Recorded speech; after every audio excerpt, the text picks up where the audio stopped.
ಕೆಂಗೇರಿ ಮಾರ್ಗದ ರಾಜಕಾಲುವೆಯಲ್ಲಿ ಬೈಕ್ ಸವಾರನ ಮೃತದೇಹ ಪತ್ತೆಯಾಗಿದೆ.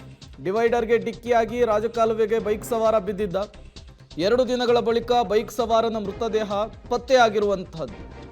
ಶುಕ್ರವಾರ ರಾಜಕಾಲುವೆಯಲ್ಲಿ ಕೊಚ್ಚಿ ಹೋಗಿದ್ದ ಹೇಮಂತ್ ಅನುಮಾನಾಸ್ಪದವಾಗಿ ಬೈಕ್ ಬಿದ್ದಿರೋದನ್ನು ಗಮನಿಸಿ ಸ್ಥಳೀಯರು ಪೊಲೀಸರಿಗೆ ಮಾಹಿತಿಯನ್ನು ಕೊಟ್ಟಿದ್ರು. ಅದಾದ ಮೇಲೆ ಪೊಲೀಸರು ಘಟನಾ ಸ್ಥಳಕ್ಕೆ ಬಂದಿದ್ರು. ಆತ ಯಾರು, ಯಾಕಾಗ ಬಿದ್ದ, ಎಲ್ಲದರ ಬಗ್ಗೆಯೂ ಕೂಡ ಮಾಹಿತಿಯನ್ನು ಸಂಗ್ರಹಿಸುವಂತಹ ಕೆಲಸವನ್ನು ಮಾಡಿದರು. ಅದರ ಜೊತೆಗೆ ಆತನ ಮೃತದೇಹವನ್ನು ಹುಡುಕುವಂತಹ ನಿಟ್ಟಿನಲ್ಲೂ ಕೂಡ ನಿರಂತರವಾಗಿ ಕಾರ್ಯಾಚರಣೆಯನ್ನು ಮಾಡ್ತಾ ಇದ್ರು. ಈಗ ಕೊಚ್ಚಿ ಹೋಗಿದ್ದಂತಹ ಹೇಮಂತ್ನ ಮೃತದೇಹ ಸಿಕ್ಕಿರುವಂತಹದ್ದು, ಅದನ್ನು ಅಲ್ಲಿಂದ ತೆಗೆದುಕೊಂಡು ಬರ್ತಾ ಇರುವಂತಹ ವಿಜುವಲ್ಸನ್ನು ನೀವು ಗಮನಿಸ್ತಾ ಇದ್ದೀರಿ. ಕೆಂಗೇರಿ ಮಾರ್ಗದ ರಾಜಕಾಲುವೆಯಲ್ಲಿ ಮೃತದೇಹ ಪತ್ತೆಯಾಗಿದೆ. ಡಿವೈಡರ್ಗೆ ಡಿಕ್ಕಿಯಾಗಿ ರಾಜಕಾಲುವೆಗೆ ಬೈಕ್ ಸವಾರ ಬಿದ್ದಿದ್ದ. ಈ ವಿಚಾರ ಗೊತ್ತಾಗ್ತಾ ಇದ್ದ ಹಾಗೆ ಪೊಲೀಸರು ತನಿಖೆಯನ್ನು ಶುರು ಮಾಡಿದರು. ಆ ರಾಜಕಾಲುವೆಗೆ ಬಿದ್ದಂತಹ ಯುವಕನ ಹೆಸರು ಹೇಮಂತ್ ಅನ್ನೋದು ಗೊತ್ತಾಗುತ್ತೆ. ಆತ ಡೆಲಿವರಿ ಬಾಯ್ ಆಗಿ ಕೆಲಸ ಮಾಡ್ತಾ ಇದ್ದ. ಕೆಲಸ ಮುಗಿಸ್ಕೊಂಡು ಬರ್ತಾ ಇದ್ದಂತಹ ಸಂದರ್ಭದಲ್ಲಿ ಈ ಇನ್ಸಿಡೆಂಟ್ ಆಗಿದೆ ಅನ್ನೋದು ಗೊತ್ತಾಗುತ್ತೆ. ಎಲ್ಲದರ ಮಾಹಿತಿಯನ್ನು ಸಂಗ್ರಹಿಸಿದಂತಹ ಪೊಲೀಸರು ಆತನ ಮೃತದೇಹಕ್ಕಾಗಿ ತೀವ್ರ ಹುಡುಕಾಟವನ್ನು ನಡೆಸ್ತಾರೆ. ಆ ಸಂದರ್ಭದಲ್ಲಿ ಆತನ ಮೃತದೇಹ ಎಲ್ಲೂ ಕೂಡ ಪತ್ತೆ ಆಗೋದಿಲ್ಲ. ನಿರಂತರವಾಗಿ ಹುಡುಕಾಟವನ್ನು ನಡೆಸಿದರ ಫಲ ಈಗ ಆತನ ಮೃತದೇಹ ಸಿಕ್ಕಿರುವಂತಹದ್ದು.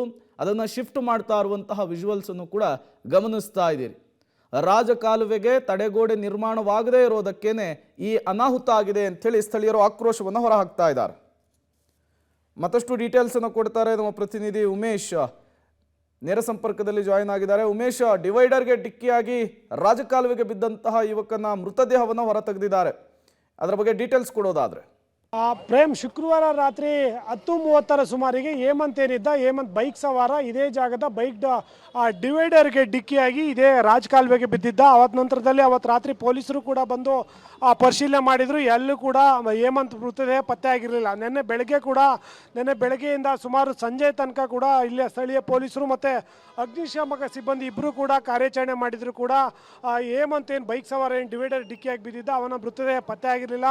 ಇಲ್ಲಿಂದ ಸುಮಾರು ಕೆಂಗೇರಿ ಭಾಗದ ಒಂದು 2 ಕಿಲೋಮೀಟರ್ ವ್ಯಾಪ್ತಿಯಲ್ಲಿ ಎಲ್ಲ ಕೂಡ ಪರಿಶೀಲನೆ ಮಾಡಿದ್ರು. ಎಲ್ಲೂ ಕೂಡ ಆತನ ಮೃತದೇಹ ಪತ್ತೆ ಆಗಿರಲಿಲ್ಲ. ಇವತ್ತು ಮತ್ತೆ 8 ಗಂಟೆ ನಂತರದಲ್ಲಿ ಕಾರ್ಯಾಚರಣೆ ಶುರು ಮಾಡಿದಂಥ ಅಗ್ನಿಶಾಮಕ ಸಿಬ್ಬಂದಿಗೆ ಹೇಮಂತ್ ಎಲ್ಲಿ ಬಿದ್ದಿದ್ದ ಅದೇ ಜಾಗದಲ್ಲೇ ಆತ ಮೃತದೇಹ ಈಗ ಪತ್ತೆ ಆಗಿರುವಂಥದ್ದು. ಈಗೇನು ಜ್ಞಾನ ಭಾರತಿ ಮೆಟ್ರೋ ಸ್ಟೇಷನ್ ಬಳಿ ಇರುವಂಥ ಮೈಸೂರು ರಸ್ತೆಯಲ್ಲಿರುವಂಥ ಈ ಡಿವೈಡರ್ ಏನಿದೆ, ಈ ಡಿವೈಡರಲ್ಲಿ 2 ರಸ್ತೆಗಳ ಮಧ್ಯೆ ಸುಮಾರು 4 ಅಡಿ ಅಂತರಗಳ ಜಾಗ ಇರುವಂಥದ್ದು. ಅವತ್ತು ರಾತ್ರಿ ವೇಗವಾಗಿ ಬಂದಂಥ ಹೇಮಂತ್ ಏನಿದ್ದ, ಅದು ಡಿವೈಡರ್ಗೆ ಬೈಕ್ ಡಿಕ್ಕಿ ಆಗುತ್ತೆ. ಡಿಕ್ಕಿ ಆದ ನಂತರದಲ್ಲಿ ಈತ ಆಯ ತಪ್ಪಿ ರಾಜಕಾಲುವೆ ಒಳಗಡೆ ಬಿದ್ದಿದ್ದ. ನಂತರದಲ್ಲಿ ಸ್ಥಳೀಯರ ಮಾಹಿತಿ ಆಧರಿಸಿ ಕಾರ್ಯಾಚರಣೆ ನಡೆಸಿದ್ರು. ಕೂಡ 2 ದಿನ ನಡೆಸಿದ್ರು. ಇಲ್ಲಿವರೆಗೂ ಕೂಡ ಆತನ ಮೃತದೇಹ ಪತ್ತೆ ಆಗಿರಲಿಲ್ಲ. ಇವತ್ತು ಬೆಳಗಿನ ಜಾವ 8 ಗಂಟೆ ಸುಮಾರಿಗೆ ಇಲ್ಲಿ ಬಂದಂಥ ವೇಳೆಯಲ್ಲಿ ಅಗ್ನಿಶಾಮಕ ಸಿಬ್ಬಂದಿ ಎಲ್ಲಿ ಜಾಗದಲ್ಲಿ ಬಿದ್ದ ಅದೇ ಜಾಗದಲ್ಲಿ ಮತ್ತೆ ಪರಿಶೀಲನೆಗೆ ಇಳಿತಾರೆ. ಪರಿಶೀಲನೆ ಇಳಿದಂಥ ವೇಳೆಯಲ್ಲಿ ಹೇಮಂತ್ ಮೃತದೇಹ ಪತ್ತೆ ಆಗಿರುವಂಥದ್ದು. ಅವತ್ತು ಎಲ್ಲಿ ಸ್ಥಳದಲ್ಲಿ ಬಿದ್ದಿದ್ದ ಅದೇ ಜಾಗದಲ್ಲಿ ಆತನ ಮೃತದೇಹ ಈಗ ಪತ್ತೆ ಆಗಿರುವಂಥದ್ದು. ಬ್ಯಾಡ್ರಾಯನ್ಪುರ ಮೂಲದ